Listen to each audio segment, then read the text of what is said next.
Good afternoon, ladies and gentlemen. My name is Amal Mukhtar. This is a new edition of Africa Today. Well, Cairo and Douma have discussed African integration and bilateral ties during a phone call by President Abdel al-Sisi and Tanzanian President Samia Hassan.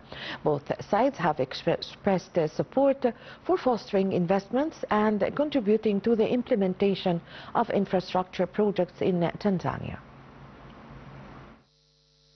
President Abdel al-Sisi spoke over the phone with President of the United Republic of Tanzania, Samia Hassan.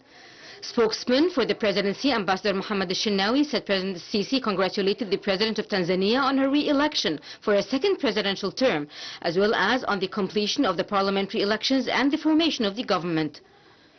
Sisi lauded the remarkable progress in bilateral relations, which stands as a model of cooperation and economic integration among African nations, and affirmed the two countries' commitment to further strengthening political consultations. Hassan expressed her appreciation for Sisi's congratulations, stressing the Tanzanian government and people's pride in the support provided by Cairo across various fields. She said she looked forward to welcoming Sisi to Tanzania at the earliest opportunity to inaugurate the Julius Nyerere hydroelectric dam. In this regard, she expressed her sincere gratitude for the efforts of Cairo to contribute to the completion of this major dam project. For his part, Sisi affirmed Cairo's readiness to channel further Egyptian investments into the Tanzanian market and to contribute to the implementation of infrastructure projects there. Hassan welcomed this commitment, noting the wide investment opportunities available for Egyptian companies, thereby fostering closer cooperation and integration between the two brotherly nations.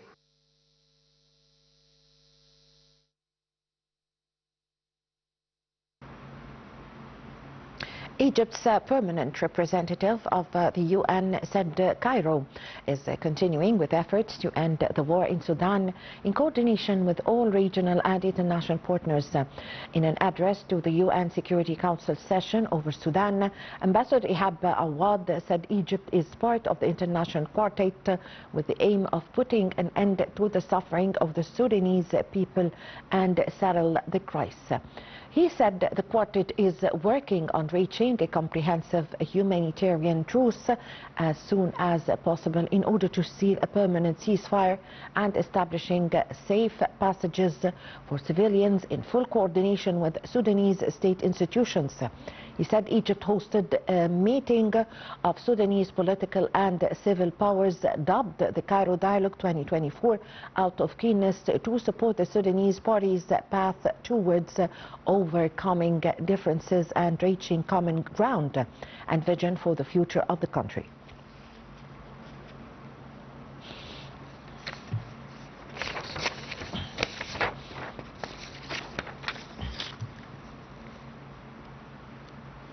Sudan's Prime Minister on Monday have proposed a wide-ranging peace initiative to end a nearly 1,000-day war with a rival paramilitary force. However, the United States urged both sides to accept the Trump administration's call for an immediate humanitarian truce.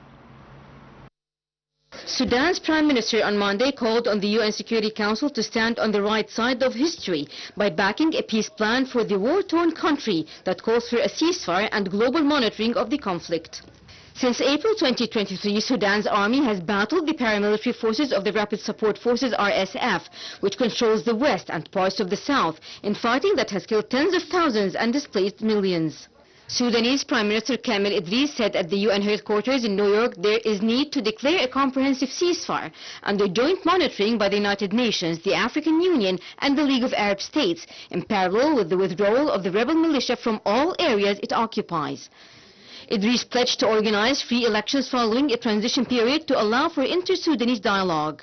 According to a UN spokesperson, the Sudanese Prime Minister did not, however, meet with UN Secretary General Antonio Guterres. In November, US President Donald Trump voiced willingness to help end the conflict, but talks led by the United States and other mediators of the so-called Quad, Egypt, Saudi Arabia, the United Arab Emirates, remain at an impasse.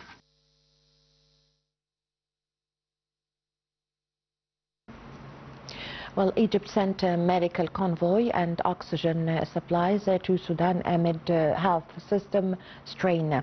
The Foreign Ministry said that the convoy includes 13 doctors and about 1.5 tons of medicines and medical equipment.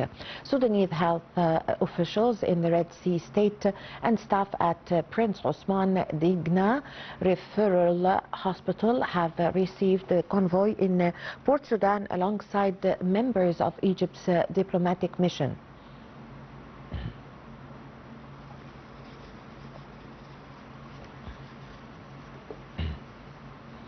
Well, to shed more light on this, we have the pleasure to have with us over the phone our dear guest, Mr. Abdel Rahman, writer, journalist and political analyst. Good afternoon, sir. Well, good afternoon to you. Hello to you and to the dear viewers. Thank you. Mr. Abdurrahman, Egypt's permanent representative of the UN said that Cairo is continuing with the efforts in order to end the war in Sudan in coordination with all regional and international parties. How important is it for the regional international players to get seriously involved in the crisis to put an end to the war? Okay, before we speak about the important efforts given by the Egyptian administration towards that critical file, we should remember or refresh the memory of the distinguished audience that the crisis in Sudan is created. It didn't happen by accident. It didn't came up fountainously. It came over a vicious agenda to divide the whole countries of the region. And of course, the state of Sudan is already divided into two states since almost 12 years now. Today, we are witnessing the emerging of a new state divided from North Sudan as the same agenda that has divided Syria, that has divided other countries like Libya, like Yemen, like as we are speaking today, we are witnessing the division, another division in Yemen. So this is a vicious agenda that should be dealt with all the political, the diplomatical, the economical, even militarily methods to prevent the escalation of that critical situation that is a true and direct threat to our own national security, especially to our own southern borders, the strategic southern borders. Today we are witnessing more efforts given by the Egyptian administration, more help to our own brothers in blood, brothers in land in Sudan. Sudan and Egypt has been one country for centuries, and Sudan, along with other countries, were part of the greater Egypt someday, 1,000 years ago. I believe that Egypt is doing its best today to help the Sudanese to pass the catastrophic situation they are going through right now, but that doesn't change the fact that there are regional powers, regional regimes, and colonialism powers that are working hard to divide Sudan again and to support the terroristic militia called Rapid Support and the terroristic like Hamdati. Today we are witnessing a new model and a new phase and a new page of the international terrorism against the Arabs, against the Africans, against the continent that has suffered for more than 5 centuries from the same powers that are today either from the east or from the west. They are greeding, they had their own greed in the fortune and the source of gold and uranium in Sudan. That is a disputable fact. Yes, Mr. Abdurrahman, in his address before the session of the UN Security Council over Sudan, Ambassador Ihab Awad said that Egypt is part of the international quartet with the aim of putting an end to the suffering in Sudan. He said the Quad is working on reaching a comprehensive humanitarian truce as soon as possible in order to seal the permanent ceasefire and establishing safe passages for civilians in full coordination with the Sudanese state institutions. My question is, how do you expect the parties in Sudan to address this aim? I believe in Sudan there is a division in situation and division in receiving the efforts given by the international community. That according to the goals and the targets and the agenda of each and every party in Sudan. We are witnessing the division in situation. We are witnessing that situation since the terroristic coup that was ignited against the legitimate regime led by Al-Burhan, and now it doesn't rule what's left of Sudan from Al-Khartoum. It does rule what's left in Sudan from Port Sudan. That is a very critical situation, of course. And we need today from the Sudanese themselves unite their vision, unite their hands, unite around one target, which is uniting what's left of Sudan. And I believe in Sudan or in Egypt or in any other country that really aim for the good and the benefit of the Sudanese nation to see another state that emerged from nowhere and threatening our own national security. Imagine that today we are, or maybe tomorrow or the next year, we witness another terroristic regime that is a true threat and a direct threat to our own national security. And I am afraid that the international community will recognize such a regime as a legitimate state, which is not. I believe that today we have to deal with all the powers that we have to prevent another division in Sudan, and we should work together. I'm talking about the Sudanese nation to prevent another catastrophic situation, to prevent the emerging of another terroristic state or a new division into the Sudanese lands. Yes, Mr. Abdurrahman, how is the situation in Sudan is affecting its neighbors?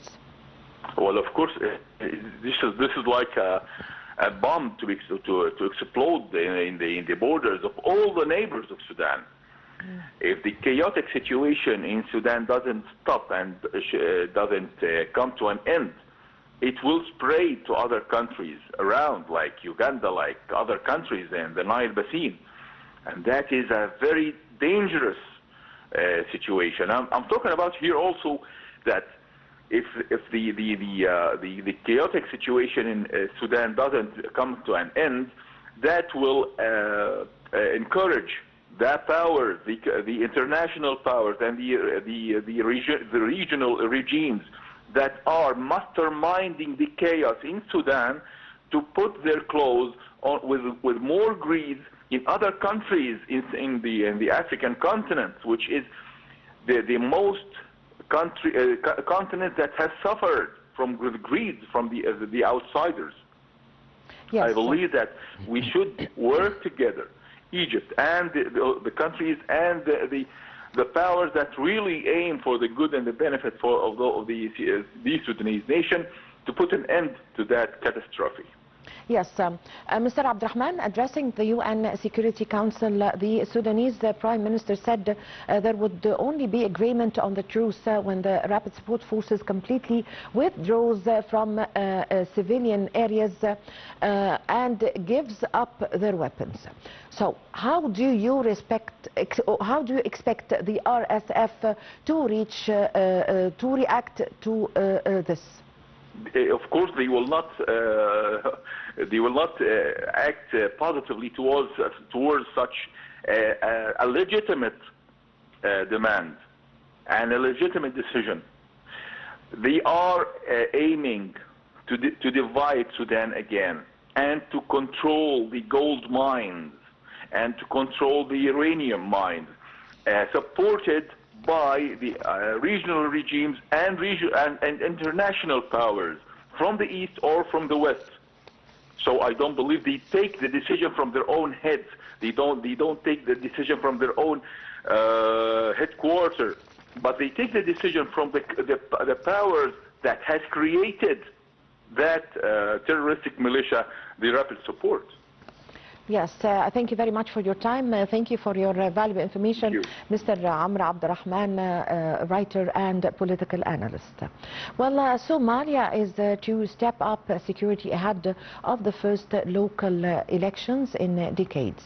The December 25 polls will see over 1,600 candidates on contest 390 local seats in southeastern Banaadir region. Somalia will deploy more than 10,000 security personnel in the capital Mogadishu ahead of next week's local elections, the first direct polls in nearly 60 years. The statement was made by the security minister on Sunday.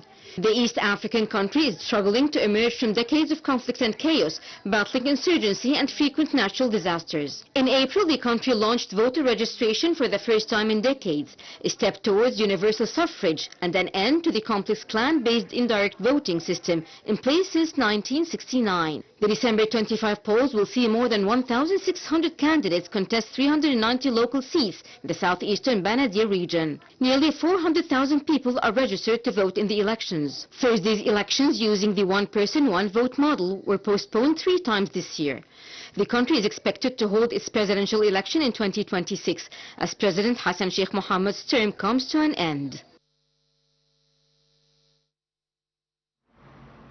Premier League pair Mohamed Salah and Lyle Foster were match winners as Egypt and South Africa began their Africa Cup of Nations Group B campaigns with victories in Morocco on Monday.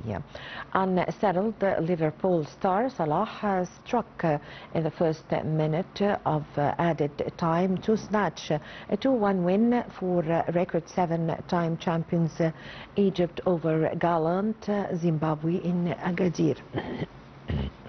Earlier second half dominance by one-time title holders South Africa paid off when Burnley striker Foster netted on 79 minutes to deliver a 2-1 victory over Angola in Marrakesh. The stage is now set for a top of the table showdown between the Pharaohs and Bafana in Agadir on Friday. They have met 3 times in AFCON tournaments, with Egypt winning twice.